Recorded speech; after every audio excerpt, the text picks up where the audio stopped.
Praise the Lord. நாம் எல்லோரும் தேவனுடைய பிள்ளைகள். நாம் ஒருவருக்கு ஒருவர் சகோதரர்கள். சகோதரர்கள் ஒருமித்து வாசம் செய்வது எவ்வளவு இன்பமாக இருக்கிறது என்று வேத வசனம் சொல்லுகிறது. இயேசுடைய இரத்தத்தினால் கழுவப்பட்டு தேவனுடைய பிள்ளைகள் என்கிற அந்தஸ்தை பெற்ற நாம் இன்றைக்கு எப்படி இருக்கிறோம் யோசித்து பாருங்க. நம்முடைய கிறிஸ்தவருடைய மத்தியில எவ்வளவு பாகுபாடு இருக்கிறது, எவ்வளவு ஏற்றத்தாழ்வு இருக்கிறது. பணத்தின் அடிப்படையில், அந்தஸ்தின் அடிப்படையில், ஜாதியின் அடிப்படையில், பிறந்த ஊரின் அடிப்படையில், படிப்பு, பதவி, இன்னும் எவ்வளவோ காரியங்கள் அடிப்படையில் எவ்வளவோ ஏற்றத்தாழ்வுகள் நம்முடைய சொந்த ஜனங்கள் மத்தியிலே இருக்கிறது.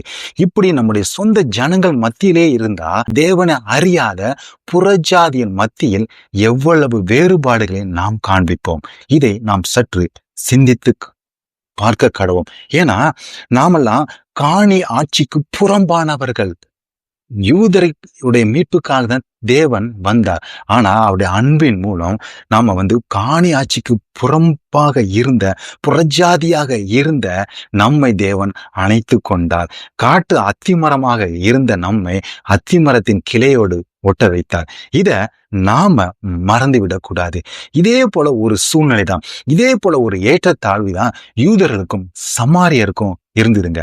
இது சமாரியருக்கு கண்டால யூதருக்கு பிடிக்காது. யூதர் சமாரியரை ஒரு அருவருப்பாக தான் பார்ப்பாங்க. இது எப்படி தெரியும்னா, லூக்கா 9ஆம் அதிகாரம் 51ஆம் வசனம் முதல் 54ஆம் வசனங்களை தியானிக்கும் பொழுது என்ன தெரியும்னா, தேவன் எடுத்துக்கொள்ளப்படுவதற்கு முன்னாடி என்ன பண்ணுவார், சமாரியர்கள் தம்முடைய சீஷர்களை அனுப்பி இடத்தை ஆயத்தம் பண்ணுன்னு சொல்லுவாங்க. அந்த ஊரார்கள் அவரை ஏற்றுக்கொள்ள மாட்டார்கள். அப்போது என்ன சொல்லுவாங்க தெரியுமா, யாக்கோபும் யோவானும் எலியா செய்தது போல வானத்திலிருந்து அக்கினியை இறக்கி இவர்களை அழிக்கும்படி நாங்கள் கட்டளையிட உமக்கு சித்தமா என்று தேவனை கேட்பார்கள் இயேசு கிறிஸ்து. அப்ப இயேசு கிறிஸ்து என்ன சொல்லுவார்னா, நீங்க இன்ன ஆவி உள்ளவர்கள் என்பதை அறியீர்களா என்று அதட்டுவார். அந்த அளவு ஒரு வெறுப்பு. யூதர் சீச்சராக இருந்தாலும் இவங்க என்னது, சமாரியர் கண்ட பிடிக்காத அக்னியை இறக்கி அவங்கள கொல்லணும், அந்த ஒரு வெறி. அதனாலதான் ஆண்டவர் என்ன சொல்லுவாருன்னா, அதே லூக்கா 10ஆம் அதிகாரத்தில் சொல்லப்பட்டுள்ள நல்ல சமாரியன் கதையும் இதேதான் ஆண்டவர் என்ன சொல்றாரு, நீங்க சமாரியர் மேல் அன்பாக இருங்க என்பதுதான் அந்த கதையே சொல்லுவாரு. இந்த கொஸ்டின் எப்ப கேட்பாருன்னா, ஒரு நியாய சாஸ்திரி என்ன சொல்லுவாரு தெரியுமா, நீதிமான தன்னை காட்டுறது சொல்லி எனக்கு பிறன் யார், எனக்கு நெய்பர் யாருன்னு கேட்கும்போது ஆண்டவர் என்ன சொல்ல வருவார்னா, உனக்கு நெய்பர் யாரு தெரியுமா, சமாரியன், அவன் மேல் அன்பு கூறுன்னு சொல்லி தான் அந்த கதையை சொல்லும் போது என்ன போறாரு, அந்த மனிதன் எருசலேமிலிருந்து எரியோவுக்கு போகும்போது அடிபட்டு கிடக்கும் போது ஆசாரியம் வருவான், பார்க்க மாட்டான். லேவின் வரவன் பார்க்க மாட்டான். ஆனா யார் வருவா, ஒரு சமாரியன் எங்களை எல்லாம் கட்டி சத்திரத்துக்கு கொண்டு போய் அவனை பராமரித்தான். அப்படிப்பட்ட சமாரியன் தான் உனக்கு பிறன், உனக்கு நெய்பர் என்று சொல்ல வருவார். அதுக்கப்புறம் பாத்தீங்கன்னா லூக்கா 17ஆம் அதிகாரம் 16ஆம் வசனத்துல பாத்தீங்கன்னா 10 குஷ்டரோகிகள் 9 பேரு சுகமாய் போயிருவாங்க. ஒரே ஒரு மனுஷன் வரும், யார் தெரியுமா, சமாரியன்.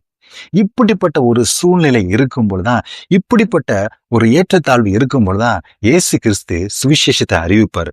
எங்கன்னா யோவான் 4ஆம் அதிகாரத்துல அந்த சமாரிய ஸ்திரீயிடத்தில் இயேசு ஒரு யூதர் சமாரிய ஸ்திரியோட பேசவே மாட்டாங்க. அது தனியாக இருக்கிற சமாரிய ஸ்திரியோட பேசுவதற்கு ஒரு வாய்ப்பு இல்லை. ஆனா இயேசு கிறிஸ்துக்கு சுவிசேஷம் அறிவிக்க ஒரு வாய்ப்பு கிடைக்கும் பொழுது எப்படி சொல்றாரு பாருங்க. அந்த சமாரிய ஸ்திரியோட பேச ஆரம்பித்து அவருக்கு சுவிசேஷத்தை அறிவிக்கிறாரு. அப்போ என்ன நடக்குது பாருங்க. அந்த தருணத்தில் அவர் சீஷர் வரும்பொழுது இயேசுவை பார்த்து என்ன சொல்றாரு, என்ன நினைக்கிறாங்க பாருங்க. அவர் கீழே ஏதோ தேடுறாரு. அதாவது ஒரு கீழே குனிஞ்சி அந்த சமாரிய ஸ்திரியோடு பேசி கொண்டிருக்கிறாரு. இதெல்லாம் முடிந்த பிறகு அதே 4ஆம் அதிகாரம் 36ஆம் வசனத்துல சீஷர் என்ன சொல்லுவாங்க தெரியுமா, அவரை நோக்கி, ரபி போஜனம் பண்ணும். ஏன் இல்ல ரபின்னு சொல்றாங்க? அவங்க சொல்ல வருது இயேசுட்ட, நீங்க யூதர் ரபி, நீங்க இப்படி ஒரு சமாரிய ஸ்திரியோட பேசுவது தவறு என்பதை இன்டைரக்டா சொல்ல வராங்க. அந்த பாரம்பரியமா அந்த பாகுபாடு, சமாரியர் குடித்த தாழ்வான மனப்பான்மை இன்னும் மாறவில்லை. இயேசு கிறிஸ்து அவர்களோடு இருக்கும்போது சீஷருக்கு இன்னும் அந்த மேட்டிடமான எண்ணம் இன்னும் இருந்துதான் இருக்கு.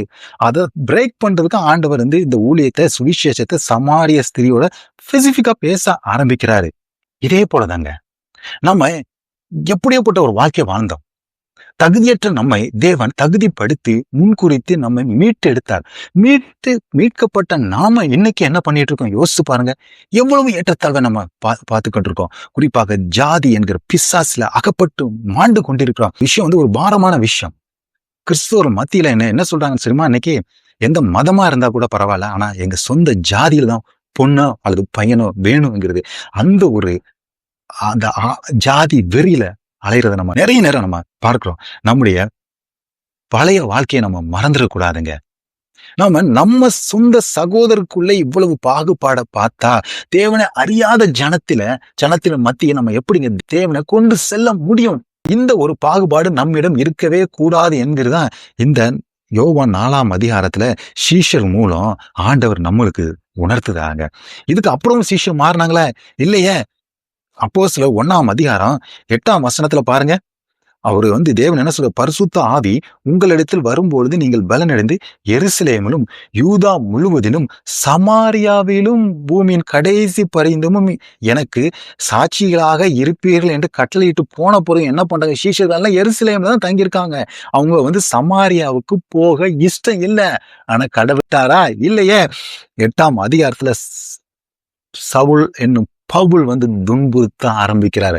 அதே போலதான் நாம இன்னும் தாழ்வுகளை பார்த்து கொண்டிருந்தோம். ஏற்றத்தாழ்வுகளை பார்த்து கொண்டு சுவிசேஷத்தை அறிவிக்கவில்லை அல்லது தேவன் சொன்னபடி வாழவில்லை என்றால் நம்முடைய வாழ்விலும் பல சவுல்களை தேவன் அனுமதிப்பார். ஏன்? நாம மனம் மாற வேண்டும். அது மட்டும் இல்ல, அப்படி தேவன் நம்மை குறித்து ஒரு திட்டம் வைத்திருக்கும் பொழுது நாம் அதை செயல்படுத்தவில்லை என்றால் தேவன் மற்றவர்களை பயன்படுத்த ஆரம்பிப்பார். இதுதான் இந்த அப்போஸ்தலர் வாழ்க்கையிலும் நடந்தது. எருசலேம், யூதா, பின்னர் சமாரியாவுக்கு போயிருக்கணும். ஆனா இவங்க எருசலேமே தங்கிவிட்டாருங்க. ஆனால் தேவனை யாரை பயன்படுத்த ஆரம்பிக்கிறார்?